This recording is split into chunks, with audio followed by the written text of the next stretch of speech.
Hello, everyone. This is John Seymour. One-third of the powerhouse that is the hour of comics is upon us. My fiance Lara and I, well, mostly Lara, has put together a fundraising event called Metalheads Against Animal Cruelty and Neglect. Inspired by our friend Ryan McCausland, this event will be taking place at Olives in Nyack, New York on Saturday, December 2nd from 8 p.m. until midnight. A bunch of bands will be performing, including my own Dio and Rainbow tribute, Sign of the Four. Other bands will be represented, such as Black Sabbath, Queensryche, Iron Maiden, and Rage Against the Machine, among others. There is no cover charge, and all donations will benefit the Ramapo Bergen Animal Refuge in Oakland, New Jersey. So again, that's Metalheads Against Animal Cruelty and Neglect, Saturday, December 2nd from 8 p.m. to midnight at Olives, 118 Main Street, Nyack, New York. Hope to see you there.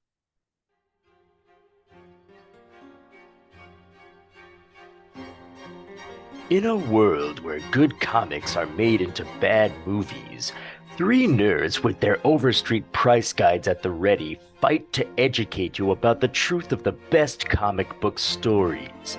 The hour of comics is upon us with hosts John Seymour, Keith Bliss, and Jason Gurin.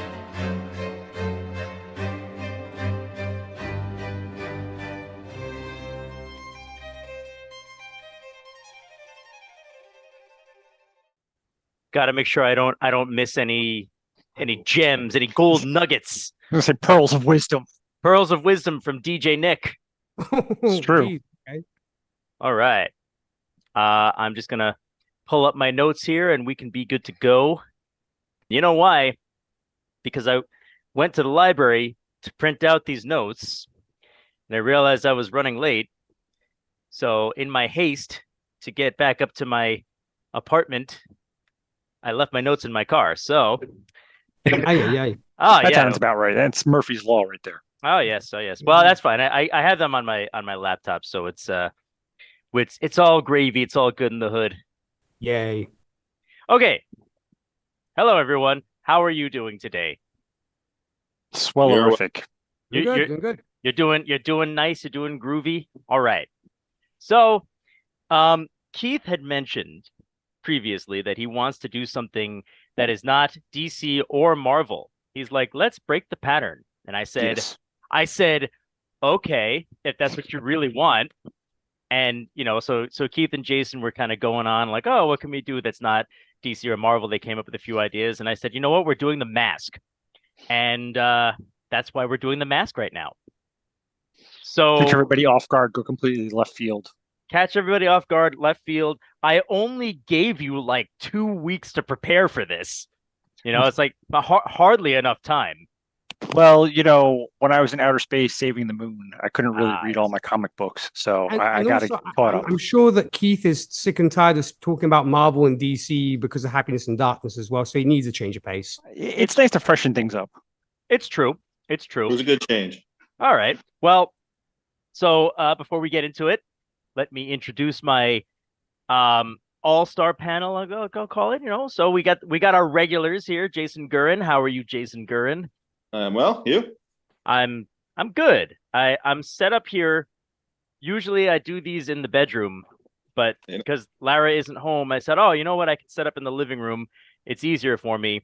Not really considering the fact that my cats are going to be harassing me all night. So I got that going on here. Did they And read I'm sorry. Did the cats read the mask? Are they ready to go? Oh, they are so ready to go. All They're right. they're like Milo from the movie without the mask. All right, and next we have Keith. Keith Bliss. How are you, Keith Bliss? I'm doing well. Pleasure to be back. I had my little adventure last week where I had to adult for a while, and now I'm back to my childish ways. You had to adult. What's that like? When you have to be nice and stuff Uh, and I play get well with others, things I don't Yeah. do very well. I understand. All the stuff that you got, like did you get U's on your report cards for unsatisfactory? No, that's No. not a thing. When I was in grade school, I got U's. Like a U is unsatisfactory. and an S is satisfactory. Like those are like the Oh, like way the hell back when, Oh. before they had letters. Yes. Okay, I Well- know what you're talking about. I'm just saying a U is unsatisfactory and an S is satisfactory. And like those are like the two lowest grades that you can get on a report card. And without further ado, of course, we have DJ Nick. DJ Nick Hey, is everybody. DJ Nick is a It's great I'm- to be back. okay. Yes, good. I talked over you and we kind of talked over each other, but Apologies there. no, you're good. You're good. I'm sorry too. So anyway, yes, DJ Nick, a returning guest. You might recognize him from first appearance of Wolverine, and what else did you do there? You did a first appearance of Doctor Strange and a whole bunch of first appearances. I think we also did. I had the pleasure of doing the first appearance of both Batman and Superman, which was great. Batman, Superman, and Spider-Man, which was all on one episode. Yes, indeed. That was a great episode, and I had a lot of fun. And then that is why we're having you back, because you know how to talk English with us. Thank you. I try. All right. So today we're talking about The Mask, the first appearance of The Mask. And it was actually, I did a little bit of research on the topic because I thought, oh, okay, The Mask was just a series. And it turns out The Mask was not just a series. It was when in its earliest incarnation, The Mask as we know him came out in a very short-lived series or serial series, whatever, called Mayhem. It was 4 issues in 1989. I believe they were monthly issues. So this was like they were like 12 pages per issue for a total of 48 altogether. And this was released over like 4 months. So, yeah, it was interesting to find that out. And originally, the comics were in black and white. So the Mask wasn't even green. He was just black and white, which is kind of cool. He was green on the cover. So you get an idea of what he's supposed to look like. But yeah, it's all black and white, I guess, to give it more of a film noir sense with this ridiculous cartoon character who's killing everyone in sight. Probably Or they like the could Ninja afford Turtles. Colors. I mean, it's kind of like also reminiscent of the early Teenage Mutant Ninja Turtles comics, Mhm. which were black and white too. You Yeah. beat me to it, Nick. No, Keith, you said it first. Oh, I heard but he you. gave a better explanation. Ah, it's it's almost as if Nick also hosts a podcast. Who would have guessed? Yeah. But when it's in black and white, they bring out the extra violence all the time. Oh, yes. Well, I guess they don't have enough red, so it's got to be in black and white. Anyway, we'll be talking about this this first appearance, the 4-issue serial thing. I don't really have to go over specifically what happens in the story, because a lot of it is just absolute insanity, or Mayhem, as it were. mayhem, you might call it. So I have a brief overview of what happens. Like the first half, it kind of sets up the story, and then the second half just kind of, like, I don't even know what it does. Like the second half is just, okay, the story's been told, now let's have people getting killed all over the place. So the story is this. Stanley Ipkiss purchases a mask for his girlfriend, Catherine. On his way out, he curses at a gang for splashing his car or whatever, and they promptly beat the ever-loving shit out of him. I wrote the ever-loving his out of him. I guess my Word document didn't like the word shit. Auto fail. Auto fail. So they beat the ever-loving shit out of him. In response, he fantasizes about violently attacking them as revenge. Then he gives the mask to Catherine, with whom it is revealed there is some tension between them in this relationship. Stanley gets up to use the bathroom in the middle of the night, and he sees the mask on the toilet, knowing that it hadn't been there when they went to sleep. Believing it was Catherine's idea of a joke, he puts the mask on to scare her. Well, this doesn't exactly work out as he had planned. He becomes like this crazy big-headed thing. They call him Big Head, but I don't think I ever saw that being said in the comic. Like his character's called Big Head, but he's just the mask. Yeah, So- one of the cops makes reference to him. It's like the guy with the big head is The guy with the there. big head. Okay, yeah. I mean, whatever. Where was it? Yeah, so it's he becomes a crazy big-headed thing, and he goes to murder the street toughs that had attacked him earlier. And I don't know if you guys noticed this, but the things that he was doing to those street toughs were the things that he was imagining Yes. doing He brought his imagination to life. Yes, brought his imagination to life. So he goes back to Catherine's apartment where he appears irritable and confrontational. They get into a fight and he storms out with the mask right before killing 2 mechanics who had cheated him previously and murdering a teacher who had embarrassed him when he was a kid. He also pounds a child on the head because he was bullying another child. And he made fun of his head. I'm sorry? And he made fun of his head. He's And like, what's up with your head? And What's he's up like, with your head? "Nothing." He's got like a giant bump. Yeah.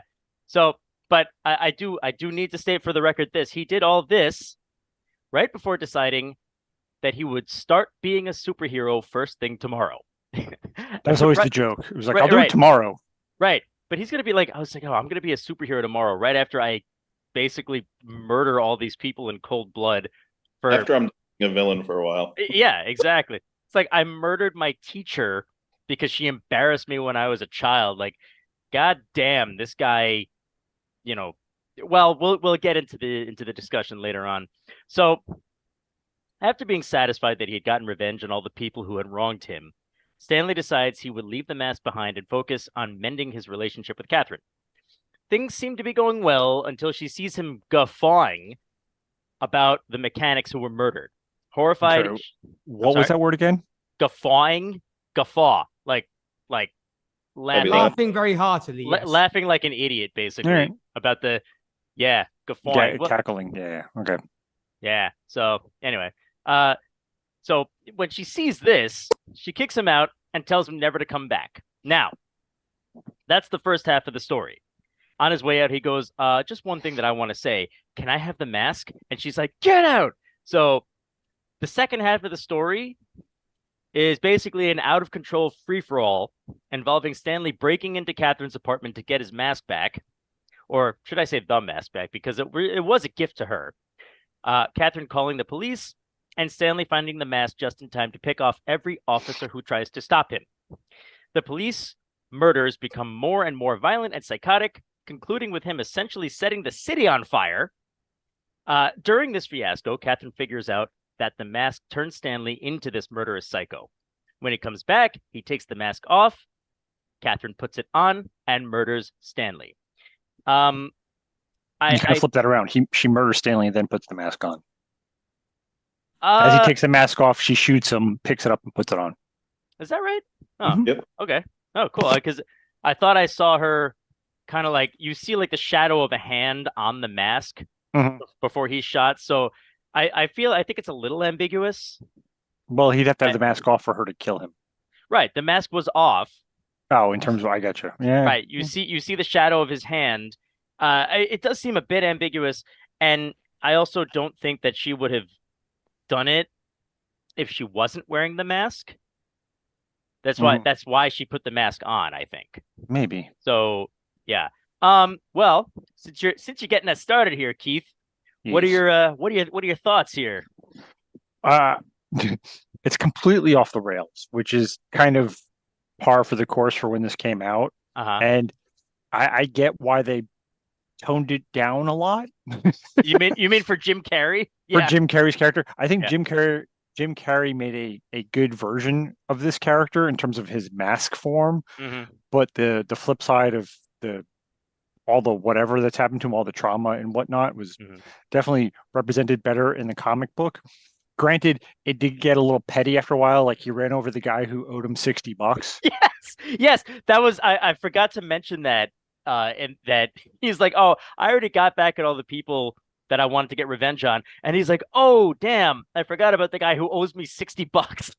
Yeah, like he was really being that petty. Which, right? Being the mask, I get it, because he's just the clown prince of insanity. Yeah. And the fact that he picked on the teacher who made fun of him when he was in 6th grade before the dude that owed him $60 kind of just shows you the level of resentment he held toward people.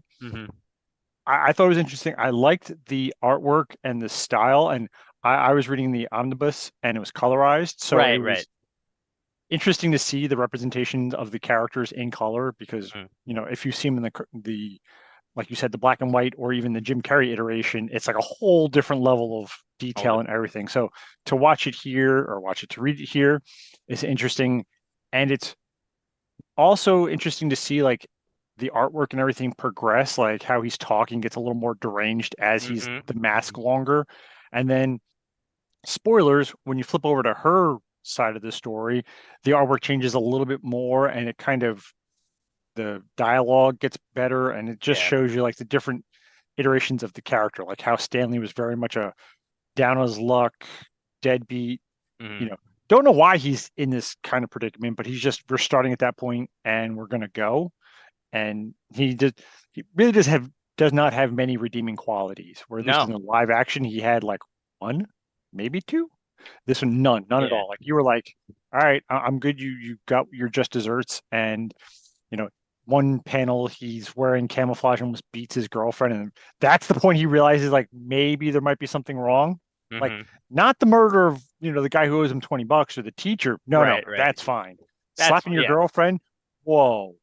And no, I am not belittling any of these. I'm just saying, based on this story, that's the breaking point for Stanley Ipkiss' character. It was just like, that's when he's like, I might have gone a little too far.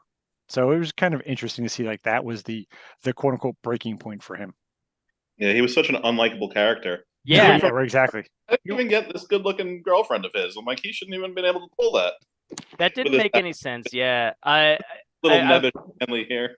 Yeah, I do agree, and I did notice too that like in the beginning, like it's almost until he puts the mask on, it's kind of the same story. He didn't have a girlfriend in the movie, but he was like you said, Keith, like he was likable in the movie. He was a sweet guy. He was also down on his luck, but he was a likable person. Whereas this comic book guy, even before he puts on the mask, you're just sort of like, I don't know. There's just something I don't like about him.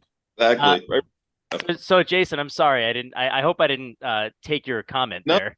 No. I agree with you. Right from the get-go, he just was like I said before, I saw him like as this nebbish guy with this poor attitude. It's like, how does he even have a girlfriend who looks like this? And just I mean, I liked it, but it was like fun just reading a character that you don't like right from the beginning. Oh yeah.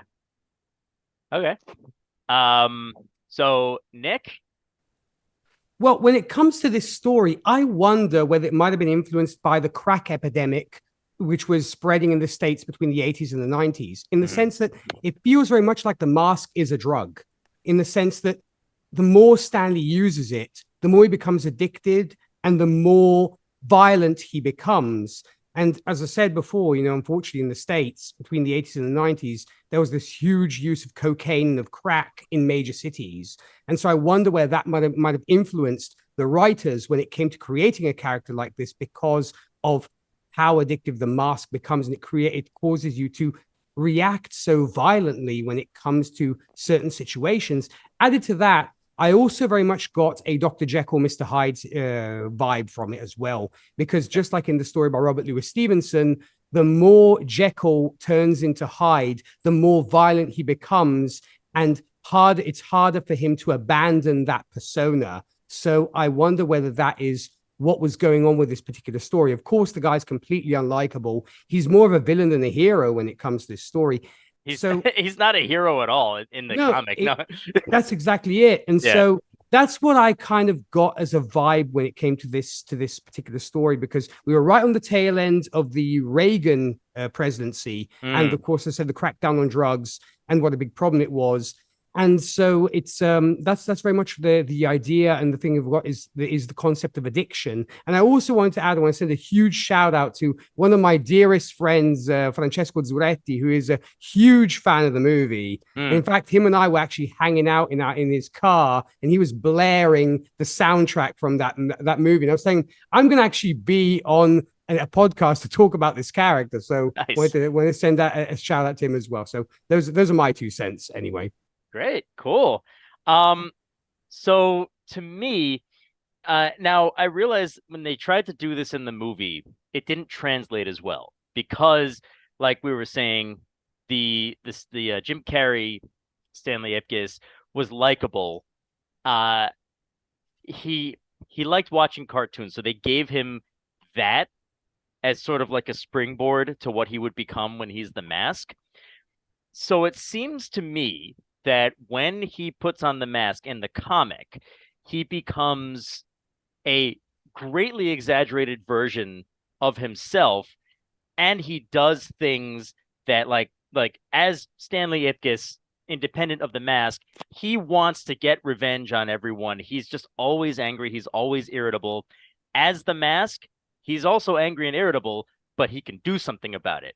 And like you guys were saying, like it gets more and more and more violent as the comics go by. I think he only put the mask on like 3 times over the course of the story, and by the end, he was just so completely outrageously out of control that like it's like, okay, what could the next iteration have been if he kept putting this thing on over and over and over and over again? So I hate to use the phrase fortunately, but kind of fortunately he was killed. And the when his girlfriend put the mask on, we're expecting that it's going to be now she is the Mask. Now I don't want to talk too much about what happens after the end of the story, but so they show her like going to the police station with the mask. So I guess they don't really show what she does that night, other than obviously killing Stanley. But that is kind of my 2 cents on the Mask story. I think it was very well done. I think it is sort of like an exploration of the human psyche of, if you had the chance to get revenge on your enemies, how far would you be willing to go? And they're almost saying, don't even try to tell me that you wouldn't do this, because you know damn well that you would do this. So, it's sort of like, given the power, given the opportunity to go and find all the people who fucked you over, who bullied you, who did anything to like really upset you, you go and you find them and you just kind of have at it. That seems to be like another layer of what happens here. And I really, really enjoyed this first part of the story. Now, I intend to read more of it, and perhaps we can do a sequel episode if I think it's good enough. I'm curious to know what happens next after that ending. So yeah. Definitely. So as I was saying to you, and I'll tell the listeners, whatever listeners we may happen to have, as I was telling you, in the chat before, the platform was Mayhem Comics, and it was canceled after 4 issues. And then, for whatever reason, I don't know why it was canceled. I thought it was a great story. I don't know why they canceled it, but when they did, they had nowhere to publish the stories until a couple of years later, when The Mask got its own series and they were able to continue it. So and Dark Horse picked it up. Dark Horse picked it up. It wasn't a reboot. It was a continuation of the story just 2 years later. So, I am excited to continue reading. And that's about the size of it for me. No, I'm actually currently reading the second half of the first omnibus, and it's interesting to see the change in the art style, and even the tone is a little different. It's still, Mask-esque, but it's not like that deranged first half. So you could kind of see that the story was maturing a little, and the topics were a little more, like DJ Dick was saying, about like the drug epidemic and just being in a really rundown city, because I think it's generic city, USA kind of stuff. Right. But I think, it was very much a product of its time. And if they were to start this like all over new tomorrow, I really don't know how they would kind of top the stuff that we have in our comic books nowadays, because some of these comics like this, The Watchmen, the original Teenage Mutant Ninja Turtles, they kind of set the bar for a lot of things that we have now. Because without these types of stories, people who, like us, who read them as kids, when they got to become adults and write stories of their own, they're like, hey, this kind of reminds me of yada, yada, yada, yada. Or I remember this time I read this other story. So it's kind of a nice snippet of what was going on at the time in the world, especially here in the US with all the crazy drug related issues. So, and then the dirty cops and so on and so forth, domestic violence. They just kind of took all of that and wrapped into a complete little nut job of the Mask or the big head guy, because they do actually make reference to the big head man or something to that effect in the second, in the girlfriend's arc of the story. So, it's kind of an interesting time capsule for its era. And any chance that Stanley survived this ending of issue 4? No. It doesn't damn it, look Nick, like you it. spoiled it. I kind of want to know. Well, you don't know because they switch over to the girlfriend, so he could be literally in traction. Well, so, they did. They switched to him, but they show his dead body in the background. So I mean, he could have been saved. He might not have been totally dead. He could have just been mostly dead. He come back to life. I mean, I apologize because I've read all of them in the sense that I've got the trade paperback, so I kind of spoiled it there. But no, you're okay. You're good. Yeah, I'm gonna read. I mean, I don't know. See, the reason I think that he is dead is because that was the last story. I feel like they knew that it was gonna get canceled, and so they just kind of needed to end it. Right. And I feel like it was either, he's definitely dead, or it was left intentionally ambiguous. So at some point, they did kind of reboot it with Stanley as the main character when the movie came out, right? I feel like I saw the comic come out again. Did. In fact, they even had the TV series with Stanley. The cartoon had Stan Itkus. It is. Oh, it is absolutely not canon to the original series. That's the reboot that I was talking about. Not at all. And if I may also interject here to both your point, John, and to Keith's point as well, the whole concept of what if you had all this power, what would you do with it? It kind of is reminiscent, if you will, of a later manga series, Death Note, when it comes to fair. If you can mete out justice, how are you going to do it? And Kira, if you will, or Light, is kind of similar to Stanley's situation, as in, I have all this power, I'm going to take revenge on the bad people who did me wrong, and it just completely spirals out of control. So I do wonder where the creators of Death Note may have had taken inspiration from these edgier comics where you had this crazy stuff. Keith mentioned Watchmen and what have you. This was very much the period of, we're going to break away from the goody two shoes superheroes and give you the edgier ones who have huge guns and murder people and so on, because it was a very gritty time. It even makes me think of what Frank Miller said when he started writing comics, when he was like, I was inspired simply by looking outside my window. There was violence everywhere, and that's why I wrote violent characters. Wow. Yeah. On a last note about the Mask, I forgot to mention at the beginning that there actually was a predecessor to the Mask. There was. It was like, other than the name of the character and a vague resemblance, it was not at all the same character. But so there was a character named Mask, Masque, which was in I think Dark Horse Presents. His first appearance was Dark Horse Presents number 10 in 1985 or something like that. I forget exactly what year it was. It was 87, yeah. I read 4 issues of that, and I kind of just I lost interest. I'm like, okay, they're showing this guy with the weird face, and they're taking way too long to establish who he actually is, and I lost interest, so I stopped reading it. Nick, do you know about this character?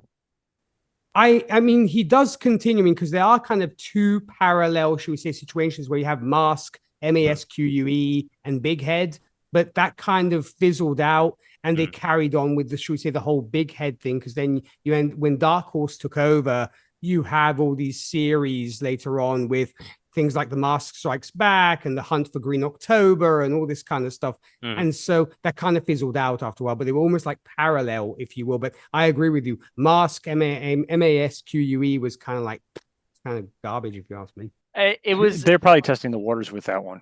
Yeah. Well, and the truth is, I started reading it. I'm like, this is they made it kind of mysterious and all that, but I'm like, it's obviously political.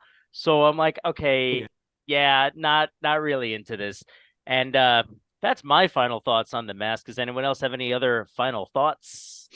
I think it's an interesting read. If anybody liked the movie, the first movie, not the second one, because we're not talking about that. Oh, no. No. If you like the character or want to see where it's inspired from, because it is technically inspired by a comic book character, 100% check this out, because the artwork, while it's insane, it's still really cool. Like I would totally rock a mask tattoo. I don't know if it'd be a specific character or just the generic mask, but 100% would definitely rock one. Another thing is I was looking on eBay, and you can get a pretty high grade copy of the first appearance of The Mask for like $45, which I'm almost tempted to do. So I can Don't do it, John. Go to Comic-Con and spend it on something else. Okay. There you go. Sounds good. Okay. And on that note, let's get into plugs. And there is no ending to that sentence. Let's see. Nick, where can people find you? Well, folks, if you are fans of country music, you can find me at my day job on the Whiskey and Cigarettes radio show, where we play today's country, traditional country, and everything else in between. More info about that, you can visit our website, which is whiskeyandcigarettesshow.com. Podcast-wise, I'm going to leave one plug to Keith, so I'm going to skip that one. But you can find also myself, Zan Sprouse, and Rachel Friend on Gold Standard, the Oscars podcast, where we review all the Best Picture winning movies in chronological order. Tomorrow, actually, we'll be reviewing Birdman, or The Virtue of Ignorance. And last but certainly not least, myself and Charles Skaggs can be found on the Fandom Zone, where we are currently reviewing the second season of Loki. All right, great. Okay, Keith, your turn.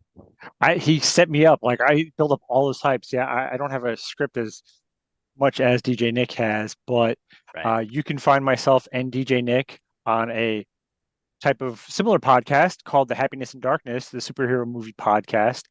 We review any movie that is based on a comic book, graphic novel, anime, manga, kind of pick your poison. Hell, we'll do a webtoon if there's a good enough movie based on it. You can check us out on all major platforms. You can also email us, and I apologize, DJ Nick, I don't know our email address because I was not expecting this. What is our email address again? happinessindarknesshow@gmail.com. Exactly what he said. And you can find us on Twitter, Facebook, all the social media. You can drop us a line. I'm always ready, willing, and able to chat up anything science fiction or comic book related. Okay. And Jason? You can find me on Facebook, Jason Gurin, Gurin, and come join Comic Book Villains over there. We'll talk comics. Cool. For me, John Seymour, JON space SEYMOUR. Picture me on Facebook. I'm holding up a piece of paper that says first day of grad school, wearing a Fantastic Four shirt, and that's me on Facebook. You can email into the show. The Hour of Comics is upon us @gmail.com. I'm starting up Bullshit Hour again, so I'm excited about that. I just recorded an episode recently, and I forgot how much fun it was, so I'll be doing that again.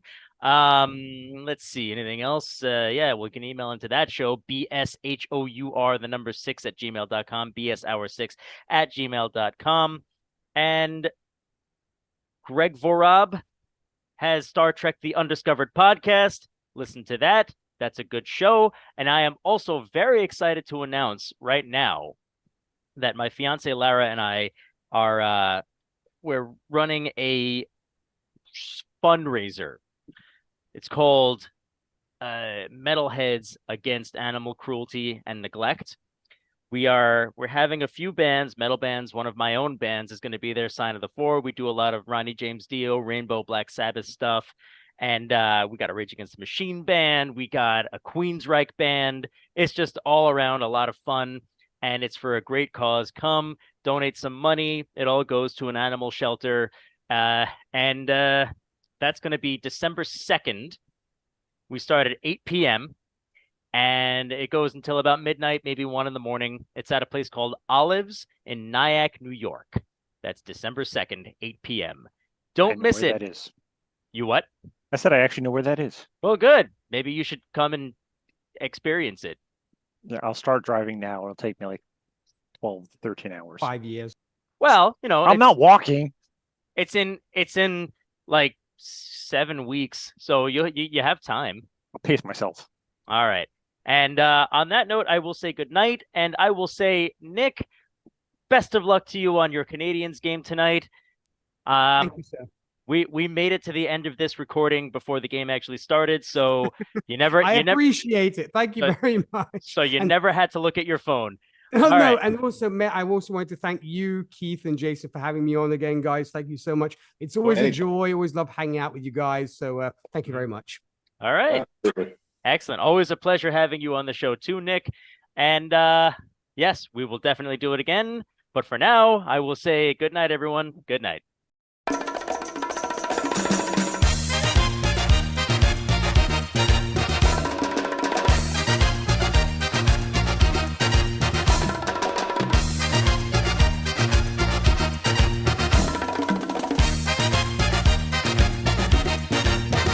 Call me Cuban Pete, I'm the king of the rumba beat.